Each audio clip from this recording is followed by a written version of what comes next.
Hi, Skimbun. A couple of days back on the 18th of May, the Singapore Democratic Party had a GE 2025 appreciation dinner for SDP members. At that time, they announced 3 initiatives as part of a Renew, Rebuild, Reignite campaign. So in the past, these sort of announcements tend to get passed over by our mainstream media, but not this time, because this was picked up by CNA and published in both print and video. And this is great, because the average Singaporean that watches, those are the hearts and minds that you want to win over. So I put myself in their shoes where they may not be naturally attuned to politics and see if the SDP messages resonated. So let's start with this message from SDP's chairman, Dr. Paul Tambyah, talking about the contributing factors they wanted for the PAP in GE 2025. And the messages of fear of the unknown, fear of an unstable US president and his impact on the global economy, a fear of what that means to ordinary Singaporeans and our families, a fear that we will not be able to survive without periodic vouchers, handouts, rebates, and $1 deals. Okay, let's talk about this $1 meal thing. Let's look at the facts. $1 meals are great. $1 meals get votes. Okay, what is stopping our alternative parties from doing them? So Dr. Paul Tambyah offered one reason during a GE 2025 rally. These meals are very popular. And in fact, just this afternoon, a resident of Bukit Panjang told us that he voted us in GE 2020, but he said that the current MP organized these $1 meals from more than a year ago. And at the end of the visit, he said, you know, I like you, but those $1 meals did make a difference to me and my fellow citizens. I took his point. So I did some research. As far as we can tell, the funding has been provided by the People's Association, which is chaired by the Prime Minister. But while we may not have access to these funds right now, we are confident that we can find some other way to fund this project or a better project. Now, we could go down the rabbit hole, try to untangle the whole People's Association and PAP's relationship. We could also talk about funding and how it's unfair. You know what? Here's a better idea. Why don't we take action to even the playing field? And don't take it from me. Someone's already got it all figured out. And that person? Mr. Desmond Lim, who is the leader of the Singapore Democratic Alliance or SDA. So through his charity, Dedicated Locals Caring Community, he has been providing free meals to the underprivileged on a national level. Now, you're probably wondering, how does he get the funding to do it? So in Chinese, there is a saying, 有钱出钱,有力出力. So if you have no money, then you put in the effort. And from what I understand, this is how he does it. First, he mobilizes a team of volunteers, 2 groups. First, you got distributors in various constituencies where the food is needed. Then you get the chefs that can do the cooking. So keep in mind, these are volunteers, so essentially zero cost. So next, he built a network of restaurants, food suppliers, and vendors. And these guys have perfectly edible ingredients but are disposing them for various reasons. So for example, you go to cold storage and you know how consumers don't buy vegetables or fruits that are damaged or looks ugly. So these end up being left on the shelves and eventually disposed. Instead of throwing them out, they work with Mr. Lim and his team of volunteers to collect. Then they are cooked by volunteers and distributed by volunteers. Of course, the coordination, collection, and cooking are tedious work.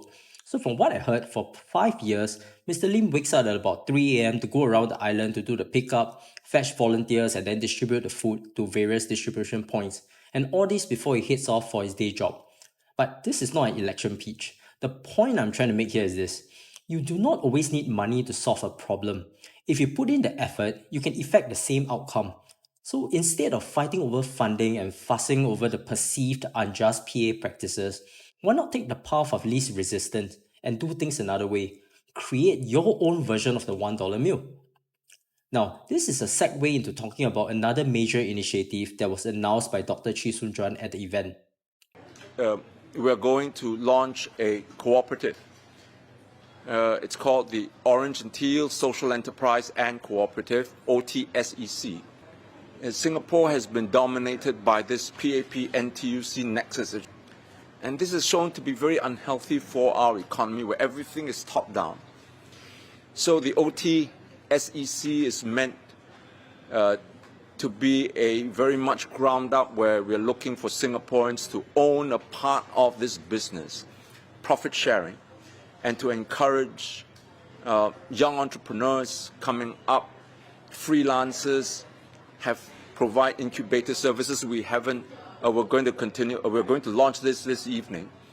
And as we move along, we'll get our members to be able to shape the business model, the precise businesses that we're going to get into. I think the idea of a social enterprise and cooperative is a great one. Right now, what we can see are some high-level goals, so it wouldn't really be fair for me to comment on what it can or cannot do. But I'll give a couple of thoughts. A couple of weeks ago, I met up with a viewer from our RDP community. Over lunch, he shared with me stories on how the NTUC started. So when the cooperative first began, one of the goals was to help the needy put food on the table. So one way to do that was to be able to sell affordable rice. To do that, they went around the region to find cheap rice. But cheap rice comes at a catch. And it was poorer in quality but fundamentally edible, and hey, it provided sustenance. And NTUC struck deals to get those cheap rice at large economies of scale so that Singaporeans can survive at the time. Now, imagine if the Orange and Teal social enterprise and cooperative can do something like that.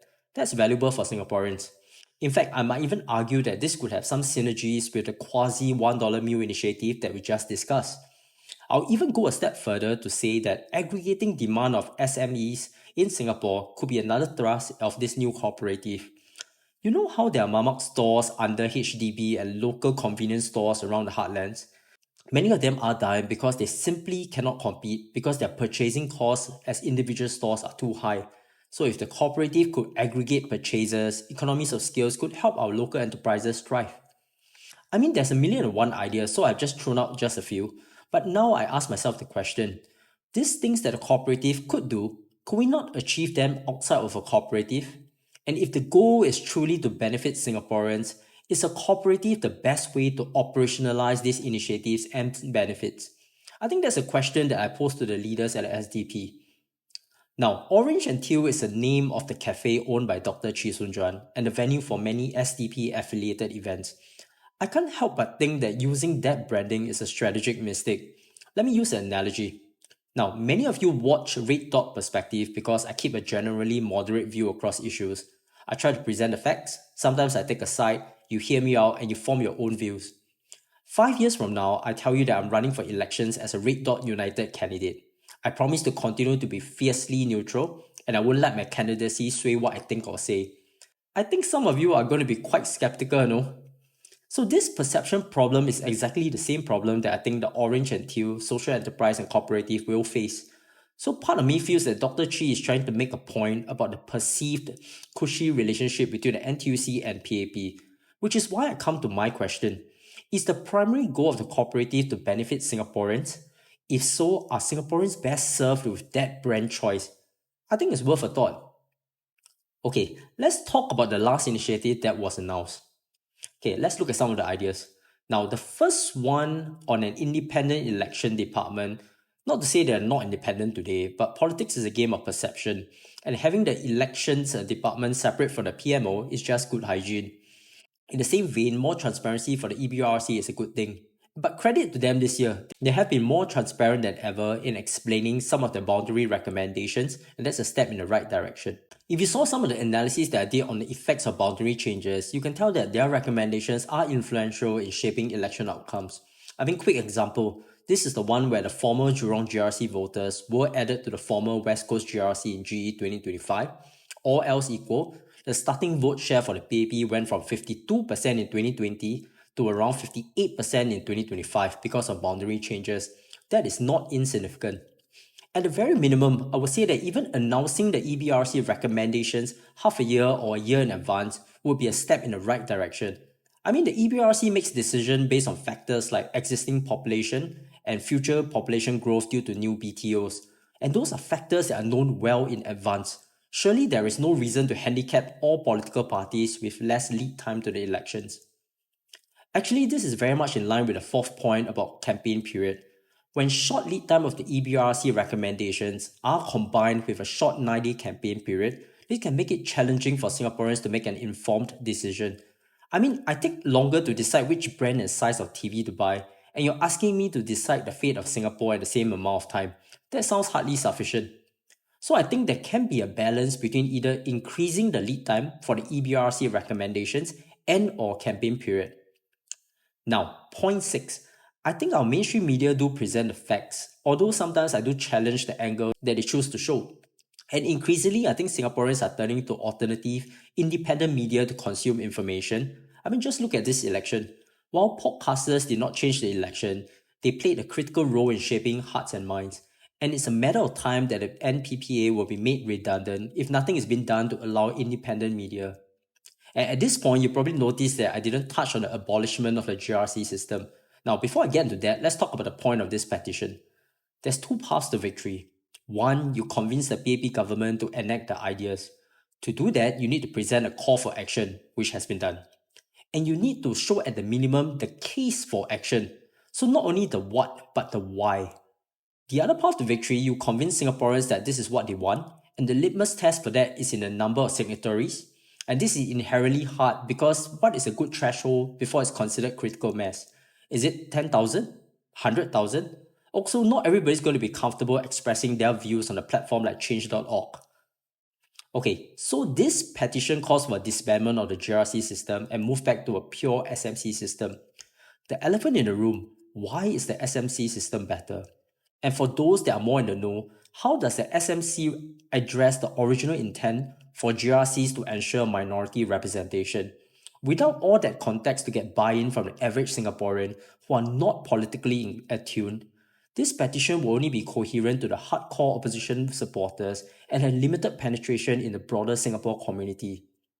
Also, some of you know that I favour a system where there are two tiers of government, one that focuses on policy making, another that focuses on municipal work.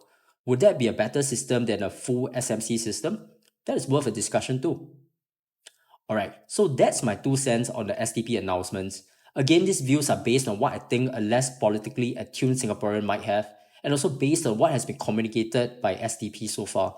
And it's clear that there's some details that's yet to come. So I'm very much looking forward to hearing the SDP put the meat on the bone, so to speak, so that Singaporeans can have an informed opinion.